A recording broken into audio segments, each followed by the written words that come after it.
The Sneetches by Dr. Seuss. Now the star-belly Sneetches had bellies with stars. The plain-belly Sneetches had none upon theirs. Those stars weren't so big. They were really so small, you might think such a thing wouldn't matter at all. Because they had stars, all the star-belly Sneetches would brag were the best kind of Sneetch on the beaches. With their snoots in the air they would sniff and they'd snort. We'll have nothing to do with that plain-belly sort. And whenever they met some, when they were out walking, they'd hike right on past them without even talking. When the star-belly children went out to play ball, could a plain belly get in the game? Not at all. You only could play if your bellies had stars, and the plain-belly children had none upon theirs. When the star-belly Sneetches had frankfurter roasts, or picnics, or parties, or marshmallow toasts, they never invited the plain-belly Sneetches. They left them out cold in the dark of the beaches. They kept them away, never let them come near, and that's how they treated them year after year. Then one day it seems, while the plain-belly Sneetches were moping and doping alone on the beaches, just sitting there wishing their bellies had stars, a stranger zipped up in the strangest of cars. "My friends," he announced in a voice clear and keen, "my name is Sylvester McMonkey McBean. And I've heard of your troubles, I've heard you're unhappy, but I can fix that, I'm the fix-it-up chappie. I've come here to help you, I know what you need, and my prices are low, and I work at great speed. And my work is 100% guaranteed." Then quickly Sylvester McMonkey McBean put together a very peculiar machine. And he said, "You want stars like Star-belly Sneetch? My friends, you can have them for $3 each. Just pay me your money and hop right aboard." So they clambered inside. Then the big machine roared. And it clonked and it bonked and it jerked and it burked.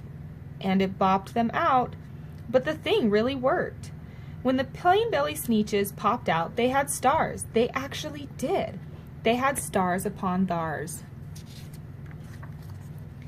Then they yelled at the ones who had stars at the start. "We're exactly like you. You can't tell us apart. We're all just the same now, you snooty old smarties. And now we can go to your frankfurter parties." "Good grief," groaned the ones who had stars at the first. "We're still the best Sneetches, and they are the worst. But now, how in the world will we know?" They all frowned, "if which kind is what, or the other way around." Then up came McBean with a very sly wink, and he said, "Things are not quite as bad as you think. So you don't know who's who, that's perfectly true. But come with me, friends, do you know what I'll do? I'll make you again the best Sneetches on beaches, and all it will cost you is $10 eaches." "Belly stars are no longer in style," said McBean. "What you need is a trip through my star-off machine.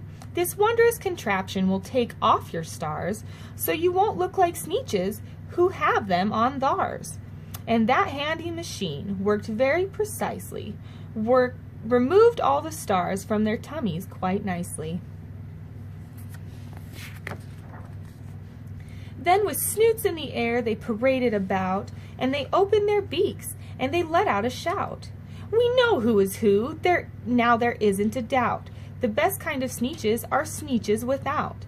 Then of course those with stars got all frighteningly mad. To be wearing a star now was frightfully bad. Then of course old Sylvester McMonkey McBean invited them into his star-off machine. Then of course from then on, as you probably guess, things really got into a horrible mess. All the rest of the day on those wild screaming beaches, the fix-it-up chappie kept fixing up Sneetches. Off again, on again, in again, out again. Through the machines they raced round and about again, changing their stars every minute or two. They kept paying money, they kept running through, until neither the plain nor the star-bellies knew whether this one was that one, or that one was this one, or which one was what one, or what one was who. Then, when every last cent of their money was spent, the fix-it-up chappie packed up and he went. And he laughed as he drove in his car up the beach. They never will learn, no, you can't teach a Sneetch. But McBean was quite wrong. I'm quite happy to say that the Sneetches got really quite smart on that day. The day they decided that Sneetches are Sneetches and no kind of Sneetch is the best on the beaches. That day, all the Sneetches forgot about stars and whether they had one or not upon theirs.